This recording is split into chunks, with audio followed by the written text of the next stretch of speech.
Good afternoon and welcome to Grant Management. I'm Amy. I am your system consultant here at SEKLS, and we're going to do introductions of our panel as well. Tammy, you're at the top. You go first. Hey everyone, I am Tammy Benham. I know you well, I believe, for the most part.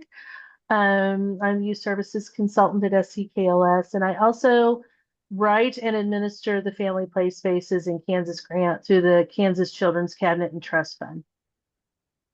Thank you, Tammy. Samantha. Hey, good afternoon. I'm Samantha Graven, the director of the Parsons Public Library. I've been successful in grant writing, not only with the system, but also with the state and other grants. Great. Darren. I'm Darren Doherty. I'm the technology consultant here for Southeast Kansas Library System, and just recently been involved with the DOC grant. And it's one of the bigger ones that, or is the biggest one I've ever participated in. I've been in some smaller ones, so. Thank you, Darren. Sharon. Hello, I'm Sharon Moreland. I'm the system director. I'm here today because I've also written a Sunderland Family Foundation grant that was successful, ARPA grant for Iola. So here to share my knowledge as well. And Brenda. Good afternoon. I am Brenda Armstrong, the Southeast Kansas um, Library System Business Manager. I have operated community and federal grants. Thank you, Brenda. All right, let's just get going here. Can you all see the full slide? Okay, thank you. So, you've been selected for a grant. Congratulations. The funder sends you an agreement to sign. What do you do next? And what if you have a question? Tammy, do you want to go ahead and go first here? Sure. So my advice for you is congratulations, celebrate briefly. And then read very carefully and take notes. Be Sharon. Take notes, take notes, take notes with the highlighter. Refer to the FAQs that were available before you wrote the grant. All of the grants will have FAQ, frequently asked questions. Refer back to that. And write out your questions if they aren't still answered. You're going to forget a lot between the time you apply and the time you get notified whether you get the grant or not. So it's good to just refer back. Then, if you still have questions, reach out to the correct contact person. In the award letter, they'll tell you if you have questions, reach out to. I've never received a grant award that didn't have that statement in there and tell you who the correct person is. So read carefully.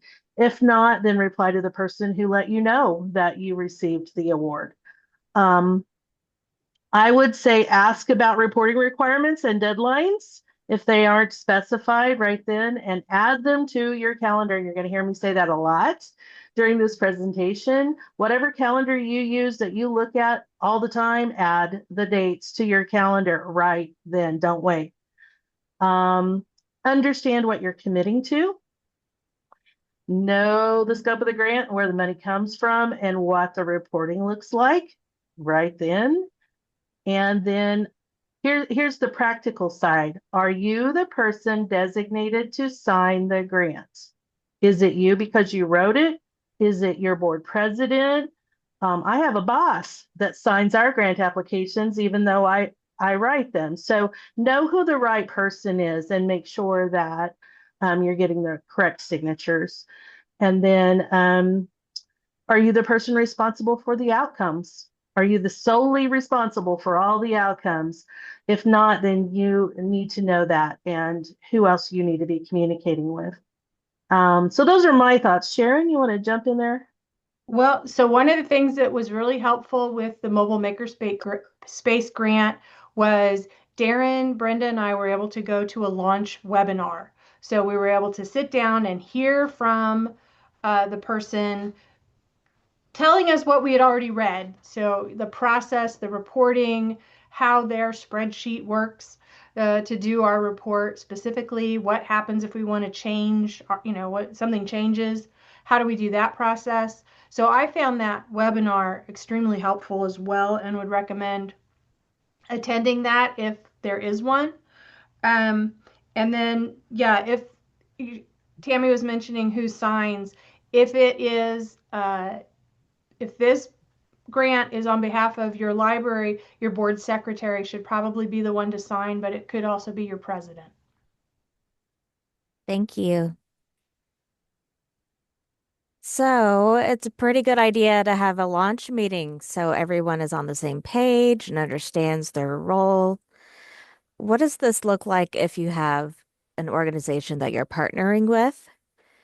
And what does it look like if you're a solo librarian? How should your board be involved? Um, Sammy, do you want to take anything here? Yeah. So your organization skills may look completely different than whoever you're partnering with. And so you have to kind of figure that out. What does their organization skills look like? And it be different depending on the project as well. For the window project specifically, it involved different directors, administrators from the city, the state, the commissions, the architect, the construction manager, subcontractor, local businesses, the library itself, and the board. And then after a year, all of a sudden, a new player came to the table, and that was the Kansas Historical Society. So you have to know who all the players are to know how to keep it organized and to keep the ball rolling. We had several meetings before we even submitted the grant. We had several meetings during that process, emails, telephone calls, Zoom meetings, in-person meetings, just to keep the ball rolling for that. Then the second one was another big one was our Movies on Broadway mural project here in town. That's an interesting partnership between the library, the city, and a foundation. I was attending a commission workshop when I heard, "You're in charge of this," as they walked up to the commissioners to tell them what the project was. And so sometimes projects can be completely sprung upon you, and your partners are like, "Oh, okay, here we go." And so with that one was quite interesting because their organization skills do not match mine. And so we had several working lunches. We were halfway through the project and about 4 months behind schedule. And I go, "I don't know what my role is. It's not clearly defined here, and neither is yours." And so I called another lunch meeting, and it was the last one we had. And I had written out all of my questions, made for sure I was going to walk away from that meeting knowing what my role was. And so that was me getting us organized. And so sometimes it requires you to do it. And as far as the board is concerned, yeah, you want to make for sure that you have their backing. Because as the librarian, you are the front, or your staff are the front of the projects.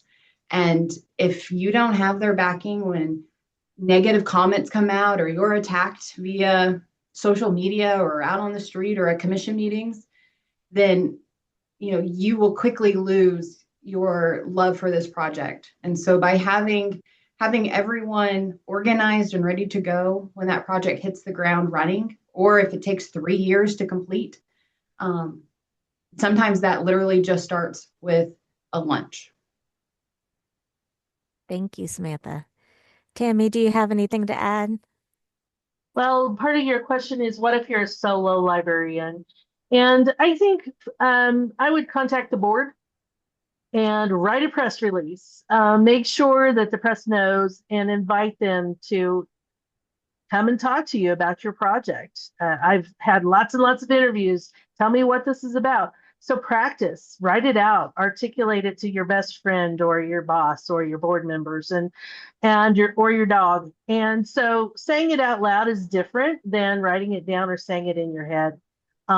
So you want to make sure that you're either that you have two versions, that you have one that has all the jargon in it and one that is just you talking to the person on the street, because you never know what they're going to ask for, whether they're going to want you to use all the big words or to just explain the project simply. And I've had both requests from press. But find someone to celebrate with, because congratulations. I mean, that's a big accomplishment. And it feels great when you do get an award. But be prepared and to answer questions.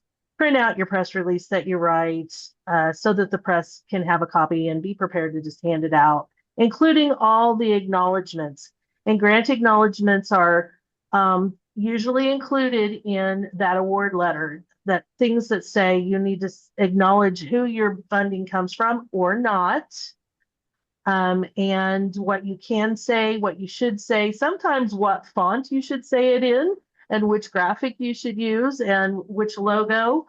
So sometimes they're very, very prescriptive, and sometimes it's like, don't mention our name at all. We don't want you to really, it's not a secret, but we really don't want you to say anything. Or sometimes it is a secret. So that's what I would add. Thank you. Sharon, do you have anything to add? So how should your board be involved and when should your board be involved? They should be involved at the very beginning so that you have your board's blessing to go after the grant. You have the board reviewing it as your proofreaders, especially if you're a solo librarian, and making sure that they understand how this is going to impact your work as the director, because it is the library that's accepting the funds and you're adding to your workload. So making sure that your board approves of what you're doing is very important, I think. We've done that with all of our grants for SEKLS. So definitely ask permission in this case instead of forgiveness. And I would second the acknowledgments. I'm going to be announcing a grant that we received in the newsletter that is from a nameless Kansas Family Foundation. So that's their request, is that we don't tell where they came from. Thank you. So, what are some other early steps in the process, and what tools would be useful for you? Miss Brenda. One of the things I highly suggest is get organized first, apply and adapt, especially in the early stages. It could start with the original document, the application, all the supporting document, and put that in a file box or have a designated file cabinet. A lot of people like to have the hard copies only. Yep. Some people like to do hard copies, but then put a soft copy through a Google Drive where they can access all the documents. So organizing is getting probably the first step, and is tough sometimes. Another thing is talking to the awardee. How do they want the information? And so they may wish to have it done on an Excel spreadsheet. Make sure you have the right version of Excel so your program can talk to their program in sharing documents. Another way to get organized is, people do it many different ways. They love the sticky notes. They love a calendar on their desk, a wall calendar. It could be Outlook or any type of calendar to note special deadlines. And a little tip that I picked up decades ago is, if a deadline is Friday, May 22nd, tease yourself and push it back 2 days, because everything, as we know, life happens. And so if you can submit that deadline on the 20th instead of 5 o'clock on a Friday evening, is to your advantage. As Tammy mentioned earlier, in the application and guidelines, they'll say how they want things reported. And so having those outlined and visual, it'll make you more organized. And my last one is, no deadlines that the grant wants. Is it every month they want report? Is it quarterly? Or is it at the end of the year? And they give you 60 days after the grant closes to have a final report. And so that is copies of invoices. It could be just a physical report that you type up. So watch all of those details and get organized. Thank you, Brenda. Tammy, do you have anything to add? I do, and I was going to share the screen. So I'm going to bump you for just a second, if that's okay. Go right ahead. Yep. And I want to show you, because I think that, a picture's worth 1,000 words. This is a spreadsheet that I programmed over a couple of years that I wrote that keeps track of the grant that we have. And we don't have, our grant is not huge for the projects that we have, but it does have several lines. So one thing that you're going to need to know, some of the language that you might not be aware of is it's a line item, right? So if I put something for personnel and I have to report it under 5130, which I think is a system that our accountant Brenda came up with. Yes, Brenda? Okay. So they gave me the numbers. That's their accounting. Personnel is from the grantee. That was their stipulation. So all of that has to match up so that when I talk to Brenda, I talk about line 5130. If I'm talking to the grantor, I'm going to say personnel because they have no idea what 5130 is. So then we have all of these different lines that you can put in your budget. They define what you can write for in your budget, what you can ask for. And there are other things that you can't ask for. So you have to know in that application, can I ask for personnel or not? So if you can, then that's what you put it under, personnel. Can I ask for benefits and taxes? And does it fit with the scope of my grant? If not, then you can't include it. You have to justify everything you put in your grant. Travel, furniture, on and on. So these are all the lines that we can write for in the budget for this one grant. Then I put in what I'm approved for. So if I'm approved for $10, then it will calculate, and I have it calculating across my spreadsheet. This is dividing it up into 12 months, how much I've spent and how much is remaining. For me, that makes a lot of sense. So I know monthly how much came out of the grant, and I can keep track of it. Then if you'll notice along the bottom, I have additional tabs. So October is the first month for this grant. I'm going to click on October on the tab at the bottom. And this just is a breakdown of everything that was spent in those same line items across the grant. Okay.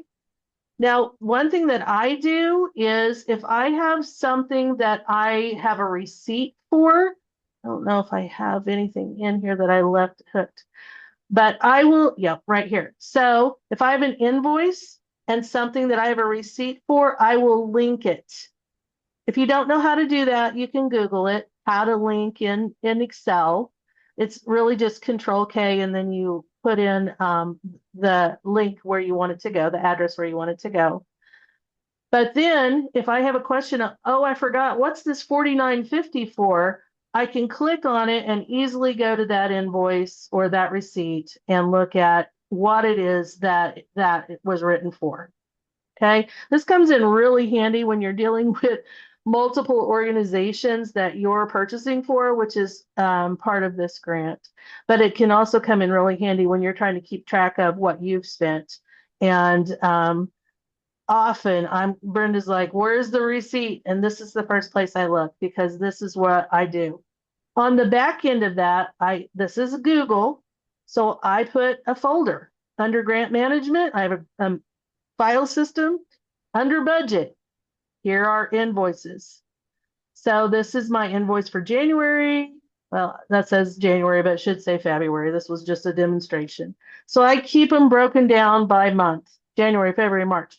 So I know where to look for each individual month and where it should be. And it's pretty easy. We haven't lost anything yet. We had in the first transition year, it was not fun for Brenda's. We were closing out a 3-year span, and that wasn't fun, but we got through it and we were able to account for everything, and we moved on.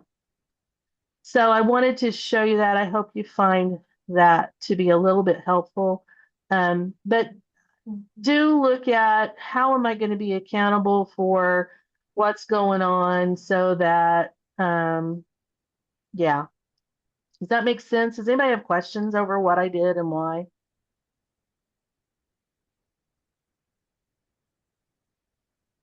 Okay. Thank you, Tammy. I'm You're gonna get welcome. back to here. All right. Let's talk about communication and accountability. Um, do you communicate proactively with your funders outside of your official reporting? How often and about what? And Tammy, I'm coming back to you for this one. Yeah. My fingers weren't working fast enough. Okay. So, yeah, I like to share all the good things that happen that are connected to the grant. And so, a lot of times I'll write it out because I know Sharon has reports that she makes to the board, or she has different committees that she sits on that I don't, and she may want to share it if she has the opportunity. So, I love to be bragged about, right? And I want you to be bragged about. And one of the things I want to encourage you to do is let us know because we want to brag about you too. We want to put you in the newsletter, or write it to this. I haven't seen a state KLA newsletter come out in a long time. I used to encourage people to write that. I'm not sure it's still being produced right now, but definitely send it to us and we'll brag about you. So one of the best things that happened for this grant is the site visit we made to Sammy in Parsons. If you have an in-person site visit where they come out and look at your program and see how far you've come, then encourage that and be prepared. Because when we went in there, Sammy's staff was holding a program. They got to see what we're doing in action. They got to see the children and families being interacted with, which was right in line with what we said we were going to do with the money. The family stayed around and talked to the staff just like they were supposed to. Everything was wonderful. And so Sammy being there to talk to the funders about what was happening and the outcomes for the grant and the outcomes in her community for what she'd been doing was extremely powerful. And I credit Parsons greatly with continuation of this grant because of that one site visit. And that was just one in 5 years. So make sure that you're prepared, brag, and encourage them to come out and see the work that you're doing. Thank you, Tammy. Sharon, do you have anything to add? Keep track of your press coverage and make your own press coverage. So again, part of what you're doing is bragging about the funder who gave you money. So sharing how grateful you are for the grant in your social media, tagging them, can be beneficial in the long term because if you're a good grant recipient, you might be looked upon favorably, as Tammy said, and be given additional funds in the future. And I think it's also important for you to keep track of that stuff. So if there's any kind of announcement or you're in the press, keep those, clip them, old fashioned, clip it out of the paper and keep it so that you can share those stories with the people that have given you the funds. So yeah, I think that was all I was going to add. Thank you. And let's talk about internal communication. How often and in what ways do you communicate internally? And related to that, if you're a solo librarian, how do you stay accountable? Brenda, can I go to you? My internally is a little bit different than what Tammy will be sharing. Internally, I've been working with my coworkers and making sure that our director is aware of what's going on. And then talking to others that may be in the same situation and how they handle communication. And so, Tammy, you want to jump in there for on your aspect? Yeah. And I just want to say, we're in the 5th year of implementing this grant, and that's why, we're coming back to me some because I've been doing this for a while. We've made all the mistakes, so learn from our mistakes. I want to give Brenda props on this one because if I send her an invoice, I sent her an invoice this morning, and she immediately sent me back and said received. And that was it. We didn't have to have a long email conversation, and I know she's got it. So just having little communication like that can be really, really helpful. But like I said before, I try to communicate the good things and then share the official reports with Sharon. So if I have to submit a report, I just say, hey, I submitted the report. Here you go. Anything that I think the executive board might be interested in. And then I have a standing meeting with the group of librarians that are implementing this project. And we're organized into a community of practice, and we share thoughts and ideas and need to knows and feedback. And you just never know what's going to come out of that. Some months are extremely helpful, and some months we just say, okay, did you get your report in? But all the good communication comes out of that group and is shared in that group, and they're good at supporting each other. So if you have the opportunity to participate in something like that, then do. I would say, as far as how do you stay accountable, you have to check in with your project and do that at least weekly, if not every day. It depends on what you've written for, but check into your project on the regular. Don't wait. And you have to look at what are the outcomes that I wrote for, and am I on the road to meeting those outcomes? Know that where you are in the timeline and what comes next. Have that in your mind. And where do you want to go? And what's possible with the effort you're putting in. You have to dream a little bit if you're going to write grants. And that's the good part.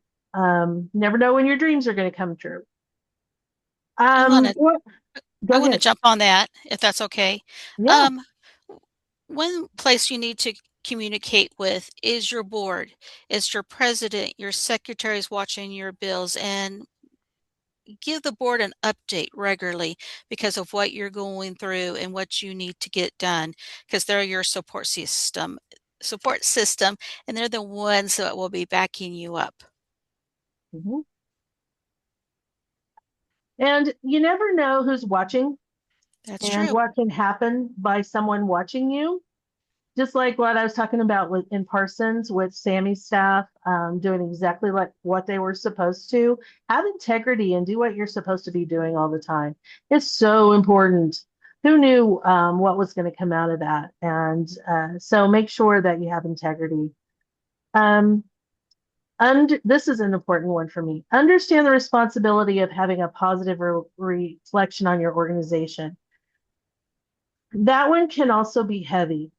And it can be a little bit stressful, but you need to know and you need to think about, okay, so I'm going to do the best job I can. If we don't meet our outcomes, we'll address that, and have faith in yourself and your board, but make a positive reflection on your organization, because they're the ones that are allowing you to dream big and to do this. And then time management.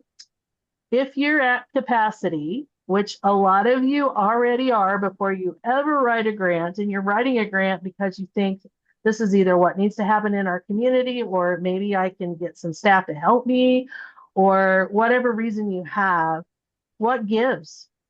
What can you get rid of? And Sharon asks me this question every year. How are you doing on your capacity, and what can you give up? And the question is usually, I'm at capacity and I can give up almost nothing, but so we have that discussion. What are you going to decrease? And then, like she said earlier, have that conversation with your board before you ever apply for the grant. and maybe they can help you with relieving some of the stress and anxiety that goes along with trying to fit everything in when you're already at capacity. Yeah. So when I did the Sunderland Family Foundation grant, I was a solo librarian. So it was my board. It was my treasurer who helped me. It was my board who helped me find and understand all the requirements and all the things that I had to pull together. I was also relying heavily on my system. So at that time I was in Northeast, but I was calling the system and getting their support as well. So making sure that I had sort of broad support, but also board support. Thank you. So, have you ever had to pivot or negotiate changes to a grant while it was in progress? Darren, I'm going to go to you first for this one. I get to speak. Yay. Okay. So one of the first things that occurred was actually during the writing of the grant was our we saw $250,000 as an opportunity to get a lot of technology. But then the grant wrote a limit of that you could only do 35% for technology, or at least for some common technology. So then we had to decide what else are we needing, and navigators and then the subscriptions. So I had to do a pivot from the get-go, and it actually was a good pivot because it forced us to um, address all issues such as who's going to train this equipment and what are we going to do with it. Um, so then the other things, then we had an issue with reporting. We had an older version of Microsoft. So we had to go ahead and get the 365 version so we could go ahead and have the most current uh, Excel spreadsheet and also internally we used Google Sheets instead of Excel. So that is something that we had to change because um, the grantor is the one that they are the ones that are going to determine what you have to use in order to get this report. It's not for them to go ahead and meet your needs. It's you to meet their needs. So, so we had to do a pivot there. And then right now we're doing a pivot in the fact that all of our budget looks like we're going to be able to spend it like we thought that we would, with the exception of our navigators that due to the fact that the grant didn't actually start until about 6 months later after we thought, and it took a while to get the navigators on board, trained, and also really figure out the best way to use the navigators too. Um, so right now we're trying to figure out how we probably got about a $20,000 um, surplus that we've we figured out a couple ways. We've increased the amount of hours that the navigator is going to do. We're doing more activities the last 4 or 5 months. We're also we've adjusted some of the compensation and stuff like that. But now we got to go ahead and again, this is another pivot in the fact that we've been doing our assessments. Okay, do we have all the equipment that we really need, or is it really something that we've got to request in order to meet um, the real pressures of what our libraries are needing? So now we've been going through and finding out what is our shortcomings. Do we need more engravers? Do we need more 3D printers, etc.? And then we're fortunate in this particular grant that we actually have a a request format that we can go ahead and do a budget request or a budget change request, and all we have to do is justify it. And so this is also why the keeping the keeping the records and continuing assessing what you've got going on. Uh, this particular grant has a lot of moving parts, a lot of people, and then the fact that we're dealing with all 55 library or public librarians at the same time, and then we're also throwing in some school libraries and the academic libraries. So, and then we've got some other partners that we're working with too. Um, so just being able to do a continuous assessment, being able to see where you're at, and also being willing to change, and being able to coordinate with the grantor in order to find out what changes are going to be accepted or not. We had a couple ideas and they didn't turn out to be acceptable, so we had to go ahead and pivot again. A lot of pivoting. So we're just continuing this, um, and I think that's what I've got for that. So. Thanks, Darren. Samantha, do you have anything to add? Yeah, I agree that pivoting is definitely something you have to do. You have to be prepared for the uh-ohs and the I have to go different directions. We were very fortunate that when we received our grant for the window project, the contractor's bid was under the amount that was set. So we didn't have to ask for additional funding, but we did have to ask for additional time. We ended up having this project took us 3 years to complete, from receiving the grant to finalizing the report that was just done last week. And so we ended up having to ask for a extension on the project for 3 or 4 times. And during that process, we had 2 different new reps. So before we started construction, we had a new rep, and during construction, we had a new rep. And those 3 to 4 times were during that period. And so we were very concerned that we weren't going to receive the extensions, which meant we wouldn't receive the funding, because we hadn't started the project. And then, so with that extension came questions. You can't just go in and say, I need more time. And they're not going to go, why? Why? I need to know why. And so we had to every time explain to them why the project was on hold, who was the culprit at that point, why construction was being delayed, and then why we couldn't start or finish when we had originally told them. So those were questions we had to answer every time. And sometimes the answers were the same. We are still waiting on approval from the Historical Society to start the project. That was the answer for a number of months that we had asked for the extensions. And then there's just many times that you have to pivot. You have, if it's a big project like ours, like the window project, you have delays in shipping and somebody mismeasured something and they had to cut again. And so there's a new delay. Interior items, out of stock is a big thing, as we all know.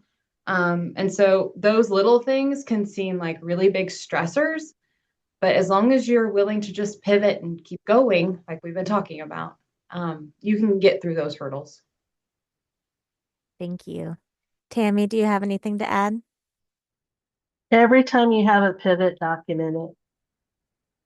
And document why you had to do it. Just like all of what Sammy had just told you. I guarantee you she's got that all documented in a file, at least one file, and probably more than that. But I would also add, you have to have a second idea in mind of what's going to happen if things don't work out the way that you thought they were. And if you don't have a second idea, talk to your funders and get their input. Let them know that that things aren't opening up, and be open to new ideas. Sammy, go ahead. Yeah, what Brenda was saying made me think of, every time there was a pivot, I had to tell my board. I had to tell the commissioners. I had to tell the city. I had to make for sure that all my stakeholders in that project that were involved knew what the pivot was and what it looked like now. I remember the very last board member before construction started, I looked at the board and said, I don't even know if this is going to happen. I don't know. We're down to so many delays. And the board goes, just keep going. And so by making for sure that you inform all of the people of what's happening, then your pivots don't seem so stressful because you've got backing from them. That was what I was going to say. That's awesome. Yeah. And I've had a pivot too. You just moving finding around in lines is a pivot. And sometimes you have to figure that out ahead of time, get some input on that before you ask permission. But one of the things that you do when you're preparing to write a grant is hopefully you're talking to the people that will be impacted by your grant. And that's part of a community analysis. So you can always go back to your community analysis and look at why you're doing this. Why are you doing this? I know, Sammy, you did that because your windows leaked and you had trouble with it and kids were sliding down the windows, and it was just a practical solution that really needed to happen. So yeah, make sure that you know what's in you've done your due diligence and you've talked to the people that are impacted, and go back to them and uh, look at your research and think about what could I do instead. Go ahead, Darren. And we've talked about, or it's been mentioned, but contingency plans are going to be very important in your grant writing and when you have accepted it. And then not only contingency plans that you personally are looking at, also make sure that, again, I've got a lot of navigators and we've got the library directors.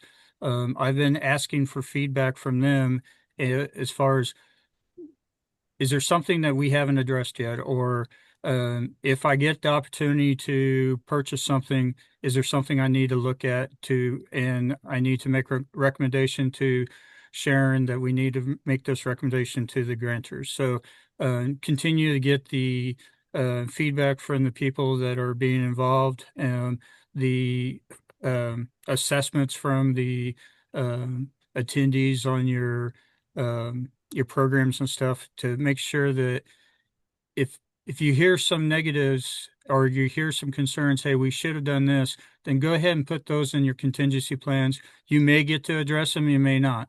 And then later on, you might have to be looking what other, or I want this grant to end, but yet I don't. So I need to figure out what am I going to do after the grant? And that's something that you got to continue doing too. So. Thanks, Darren. And Brenda? Brenda, you're muted. Sorry about that. If you have to pivot, make sure you talk to the grantors, because maybe they have a form that you have to fill out. I know Darren has to do that to ask for changes to what he proposed initially, and make sure they are aware of the things that you want to change and get their permission, because they have guidelines as well that you may not be able to pivot towards that direction. So a plan C might be involved. Thank you, Brenda. Tammy? I'm going to just jump in and say you always have to ask permission. You cannot make changes to what you've proposed or what you're spending in each line without permission from the grantor. You cannot. That'll get you in really deep water. Thank you, Tammy. So, have you ever inherited a grant from a previous employee? Brenda, I'm going to you first on this one. Just saying those words gives me a bad memory. Many years ago, I worked for a federal grant through the Department of Education, and it was year 5 when I came in. I was 4 months into the grant, just learning everything about the grant and the counting and accountability and how to pivot. And my program officer called me on vacation on my cell phone and said, "Why in year 3 did you overspend?" And so it was spring break, and I had to go back to work the next week and talk to my supervisor, who was the one who spent the money. And so the final result was that my budget was cut $30,000 in year 5. And so an employee, I had to leave not in August, but they had to leave in May because of salaries and other benefits were cut to students. So one of the things is be graceful by fire. Try to stay positive when you are behind the scenes fuming, like, how did that happen?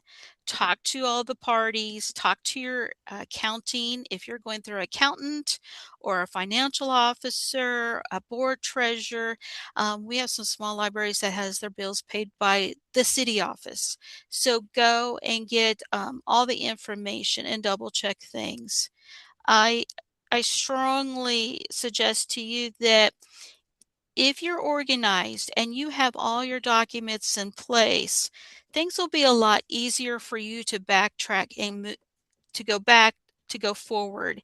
And one of the things is if you're audited, that you make your auditor happy. And so that's and and for our libraries, it would be the board and those who are part of the grant to have a successful grant. Tammy?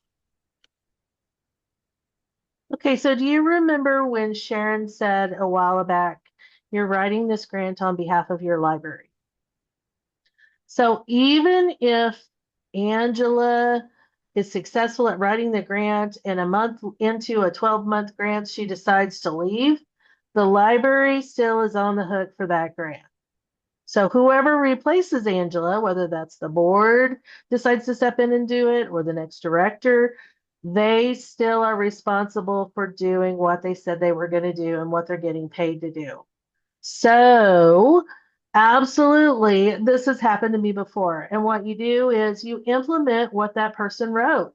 That means you hope that they wrote a clear, concise grant with a timeline, and you're not left going, what the heck were they talking about? I don't even understand this. And that's why it's important for you to talk to your board about your plans and what you want to do. And so you're not secretive. Grants are not secretive at all.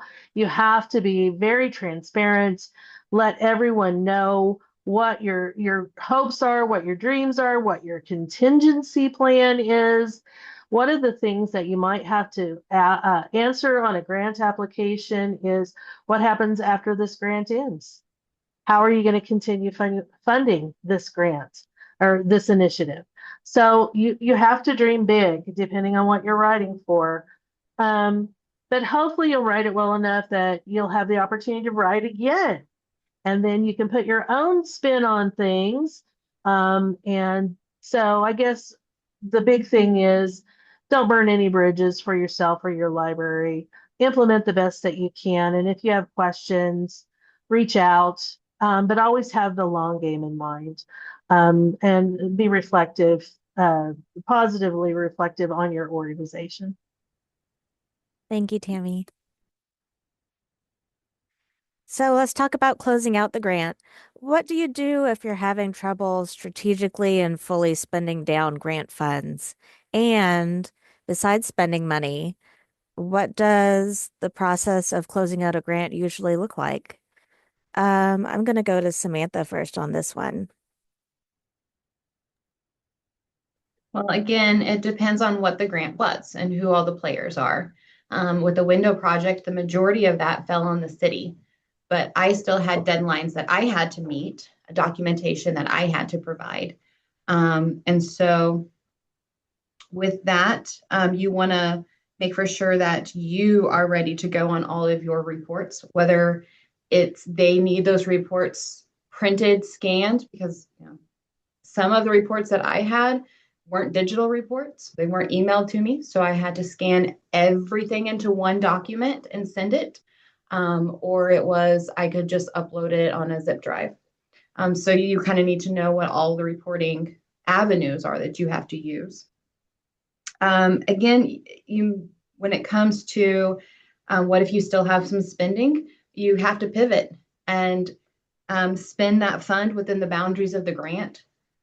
Some vendors will allow you to prepay or to credit your account for products, depending on what the grant was and where you purchased it from or purchased the supplies from. And then again, my favorite thing about this is you're going to celebrate it.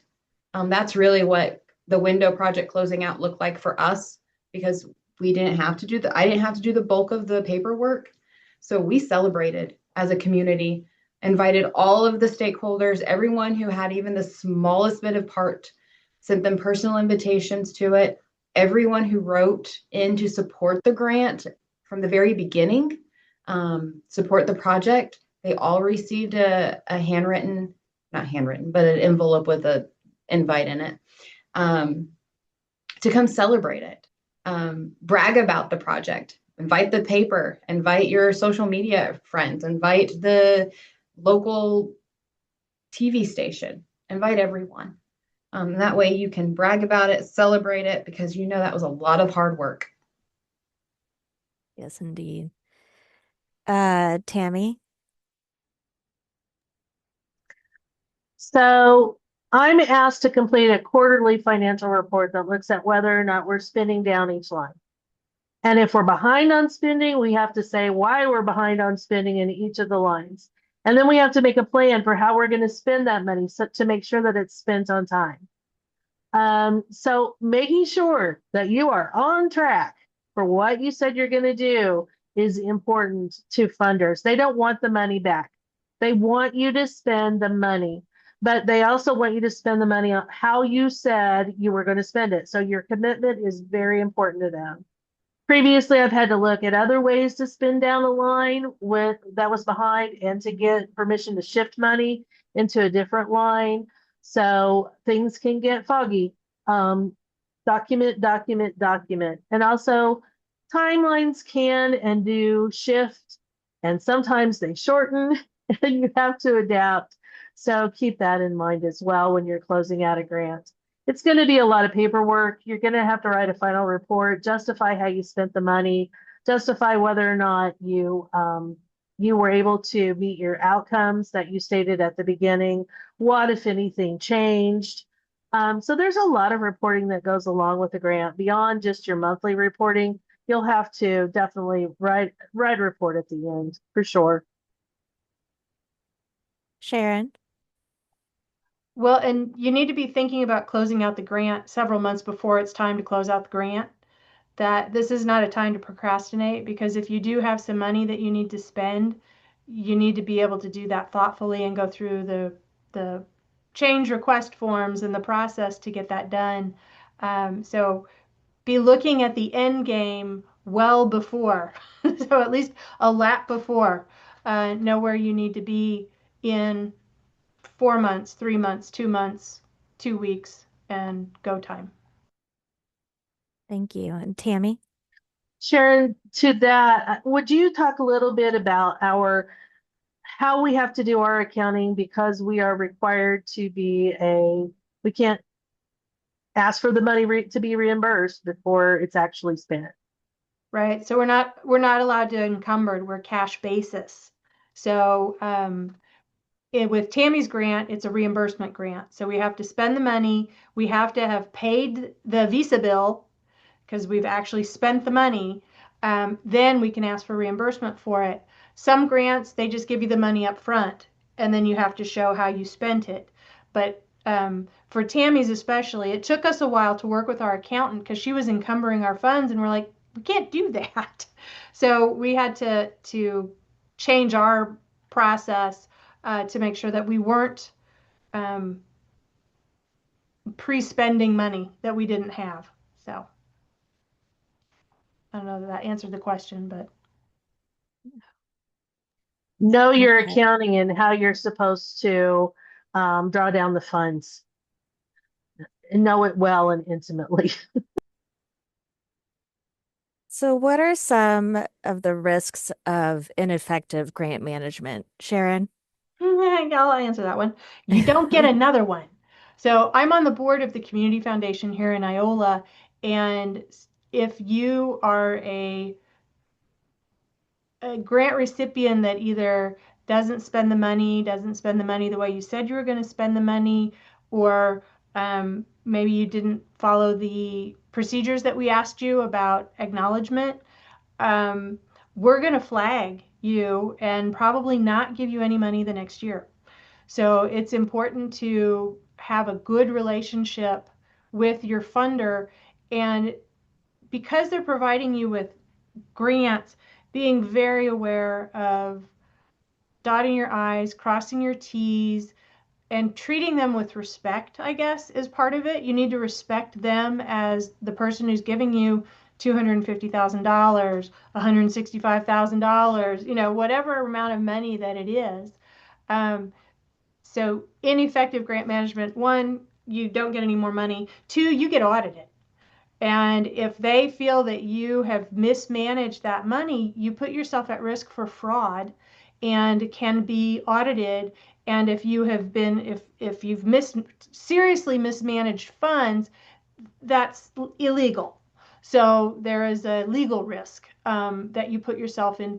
Not just you as the director and officer of your library puts the library at risk as well. So there are some serious risks of ineffective grant management. Thank you, Sharon. Brenda or Darren, do you have anything to add? I'd like to jump on and say that if you don't have your banking information up to par, because a lot of the grantors are now doing automatic transfers of funds to bank account, so make sure that is in alignment. Like Sharon was mentioning about audit, always keep in the back of mind what would keep the auditor happy.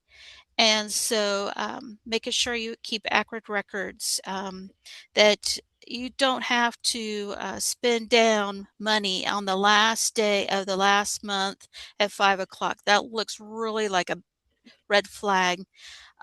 Keeping security of your documentation.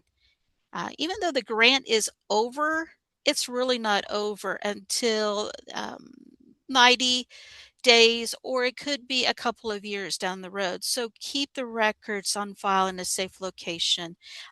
That's one of the key things. And then another thing is ineffective grant management is not keeping your partners up to date. And board members, as you know, they change. If a grant runs for 5 years and your board rotates, that you have to bring the newest members up to speed. And that's very important because it comes back to be ineffective on your grant management. Thank you, Brenda. Darren, do you have anything to add? Just to add, or something that some of you guys might not even be aware of, that anytime you do an E-rate request, that's a grant, and that's also something that I believe you have to actually keep the records for at least 5, and in some instances up to 10 years, and so that's something that's going to impact all of you. Although most of you actually work with the company there in Lawrence to help you out, and that's also a good reason to go ahead and have a third party sometimes, because they're the ones that are putting themselves on the line there. But if they make a mistake, you're the ones that are the library staff and the board are going to be responsible and accountable to the government in order to make sure that that's done right. So. Thank you. It is almost 3 o'clock, but I want our panelists to have an opportunity to share with you any other advice that they have based on their experience. If you need to go, that's fine. We are recording this, so you will be able to watch it later. Sharon, go ahead. I want to mention, find out if there is a grant writer or an organization in your community that can help you with grant writing to be a partner. We're really lucky in Allen County to have Thrive, and they have several grant writers on staff, and they're willing to proofread or, look over the goals that you set and give you feedback. And I mentioned the Community Foundation. Use that as a resource too. And there's several community foundations in Southeast Kansas and the Southeast Kansas Community Foundation in Pittsburgh that we can all reach out to as well. Brenda. I'm going to piggyback off of Sharon's. Also, SEK Consultants and our director is available to help you on any aspect of grant writing. I know that several of them have read grants for other people. We have helped with setting up the documentation, so don't hesitate to reach out to SEK staff. Thank you, Brenda. Tammy? So my advice is dream big. When you're looking for grants, look across different disciplinary fields because library grants are kind of sparse, but those that support some aspect of what we do are plentiful. And lastly, write to your passions. So if you're passionate about something, it's really going to show in your application and how you conduct that grant, and be just a wonderful attribute to your community. Thank you, Tammy. Samantha? Tammy took what I was going to say, but Oh, no. it's okay. I'll just repeat it because it's true. So several things. Don't be scared to go after the big grants at all. And know that you'll have help, whether it's your board, somebody from the city, SEKLS. You need to find your supporters from the very beginning to the very end. And once you start making those connections, you'll have them for a lifetime. Something that we never mentioned was make for sure you know whether or not you're a 501c3 and if the grant will actually allow for a library to apply for it without a 501c3. We've applied for several grants. We've received them because we have partnered with an organization that has a 501c3. And your foundations, it's the Parsons Area Community Foundation is who we use. They're amazing. They let me use their 501c3. I have to communicate with them. That's another one that I have to add whenever I have certain grants that I'm writing, is if there's a shift in money or I have had to shift what I'm doing, then I have to let them know because they're also asked, do you know what they're spending the money on? Because they're my partner. I use their 501c3. And so let me see. I had another thing. Oh, make a big deal about the grant or about the project because it is a big deal. Different organizations are looking for money all the time. And so when we can showcase what we can do as librarians and what we do for our community, it's a huge deal and we need to make it a big deal because that shows that we're here to stay forever. And then my last one is apply for a grant that you're passionate about. There's so many grants out there that could potentially have the funding for whatever you're looking for. But if you're not passionate about it, you're not going to be able to tell a story about it. You're not going to be able to write it freely and make the needed changes during the process that need to happen. So that was it. Thank you, Sammy. Sharon? Oh, you're muted. To piggyback on what Samantha said, when Tammy first wrote year one of the community development of the Children's Cabinet grant for family engagement, it was a pilot, a 1-year pilot, and they went, oh, public libraries are already in all these communities that we're trying to serve. You're going to get a 3-year grant. We didn't ask for a 3-year grant. They gave us because they saw the value of the library. So we are already community hubs. So let's lean into what we already know and do really, really well. And I do want to say public libraries are government. We are quasi-governmental. We're government institutions.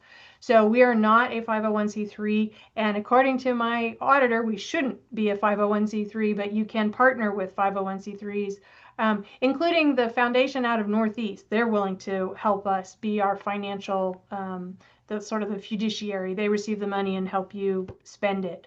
And Brenda says, take pictures of your grant along the way for that grant management and reporting requirements. So yes, yes, yes. Thank you, Sharon. Darren? Last thing I want to add, both Tammy and Sammy said that write the grants based upon what you're interested in and what you're passionate about. However, one thing I do want to encourage you to do is if you see good grant opportunities and you don't think you're a good match, make sure you share those opportunities with other organizations and especially other library directors, because you might not be passionate in that area, or you might not have the time to be able to request another grant or something. Make sure that other people know that those opportunities do exist. Thank you, Darren. All right. That is all we have for you. Um, we'll take just a moment for any questions that you might have for our panel. And we have gone over time, so Yeah. I don't want to keep you too long. I we do have want to any read questions? Angela's Oh, go ahead. comment. So one thing I learned when writing grants for my classroom was that it's okay to reuse paragraphs that you've used in other grants. Tammy and I know this, don't we? It's like, if you've written a really good history of your library, just reuse it. So sometimes, yeah, you don't have to reinvent the wheel. You can use, if you've really thought through all of your arguments of why the library is a good grant recipient, you can probably tweak that for additional grants. Great.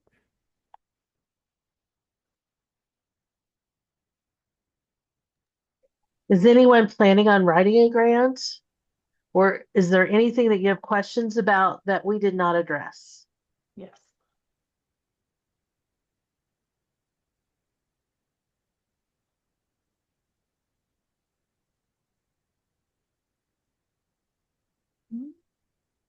Well, we hope this helps you and it makes you feel more confident that you can go through this process, and fake it till you make it if you're not naturally organized.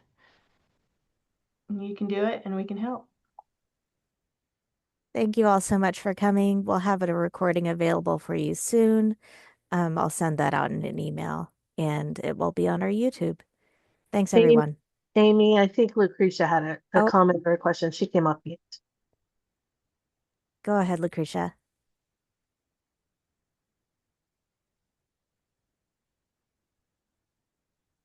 You're off mute, but we can't hear you, Lucretia. Can you type it in the chat?